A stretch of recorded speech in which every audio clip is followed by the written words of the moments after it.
ఆదిలాబాద్ అడవి బిడ్డలందరికీ మనస్ఫూర్తిగా ధన్యవాదాలు. ప్రజాపాలన ప్రగతి ప్రణాళికలో భాగంగా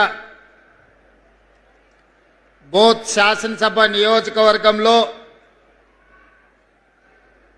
శాసనసభ్యులు అనిల్ జాదవ్ గారి అధ్యక్షతన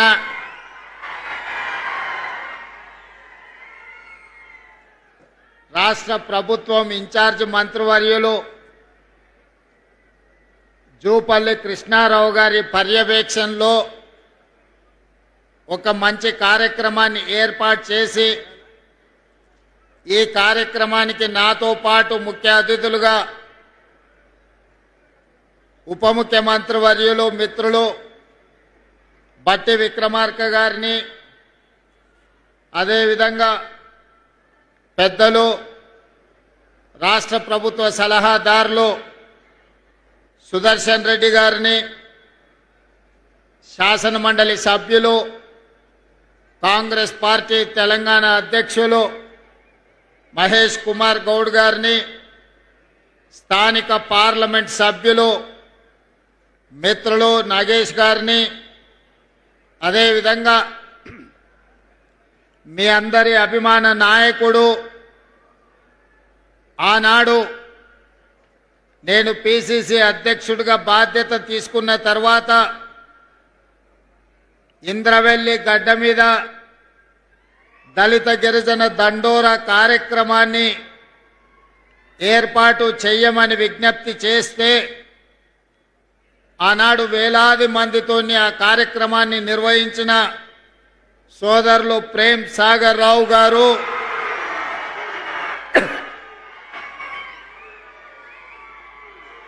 అదేవిధంగా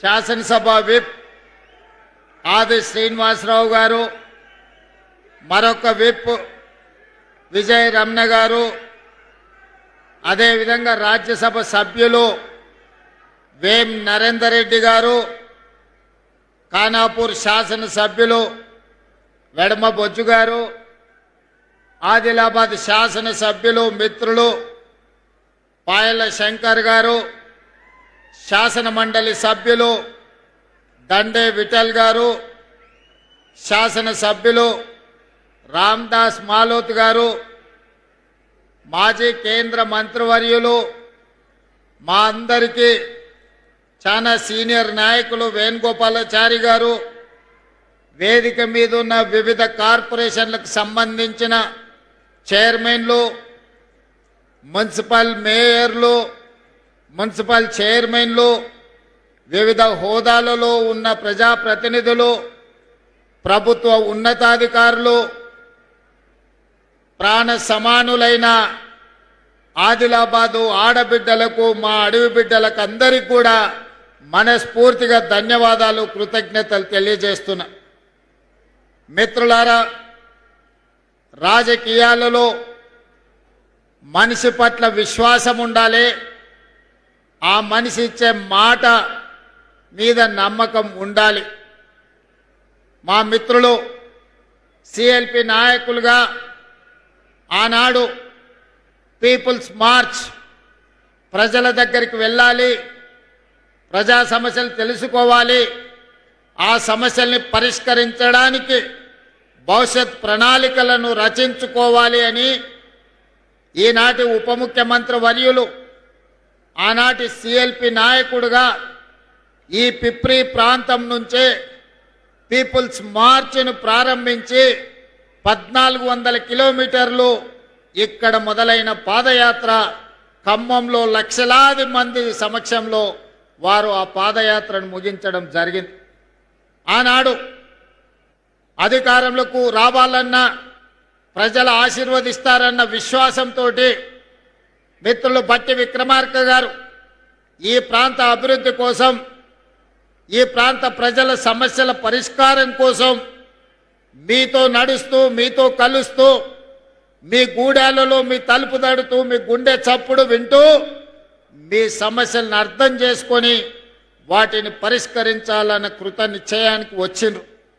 మరి ఈనాడు 2 సంవత్సరాల అధికారంలో పూర్తి చేసుకున్న సందర్భంగా ఈ మధ్య కాలంలో మేము చర్చించుకున్న సందర్భంలో వారు నేను కలిసి ఆనాడు మొట్టమొదట పిసిసి అధ్యక్షుడిగా నిర్మల్లో నిరసన తెలిపిన, ఇంద్రవెల్లిలో దళిత గిరిజన దండోర కట్టిన, పీపుల్స్ మార్చ్ ద్వారా ఆదిలాబాద్ నుంచే వారు పాదయాత్ర మొదలు పెట్టిన, పిసిసి అధ్యక్షుడిగా సిఎల్పి నాయకుడిగా మేము ప్రత్యేకమైన దృష్టిని ఆదిలాబాద్ మీదనే పెట్టినాం.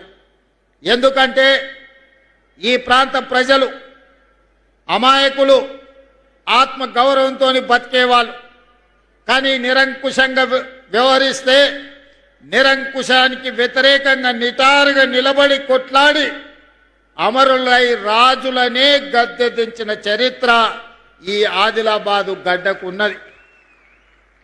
నిరంకుశత్వంపై నిటారుగా నిలబడి ఆనాడు కొమరం భీముడు కానీ, రామ్జీ గోండు కానీ నిజాం సర్కారులకు వ్యతిరేకంగా ఈనాడు 1000 ఊర్ల మర్రిగా ఈ ప్రాంతంలో ప్రసిద్ధి పొందిన రామ్జీ గోండు త్యాగం, జల్ జమీన్ జంగల్ నినాదం ప్రపంచానికే వినిపించేంత గొప్పగా ఉద్యమాన్ని నడిపిన కొమరం భీముడు మీ బిడ్డ, మన గొప్ప స్ఫూర్తి ప్రదాత ఈ ఆదిలాబాదు బిడ్డ.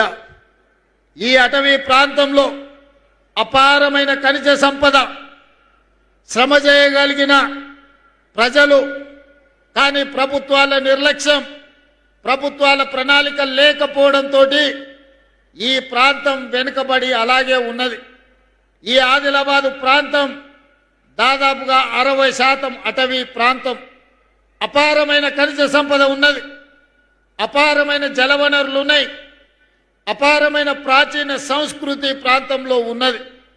కానీ ప్రాంతానికి పరిశ్రమలు రాలే, ఈ ప్రాంతంలో వ్యవసాయం విస్తరించలే, ఈ ప్రాంతంలో విద్య వైద్యము ఈనాటికి పేదలకు అందలే. ఈనాడు ఈ ఆదిలాబాద్ అటవీ ప్రాంతంలో ఉన్న గూడాలలో ఇప్పటికీ పూరు గుడిసెలుగానే ఉన్నాయి.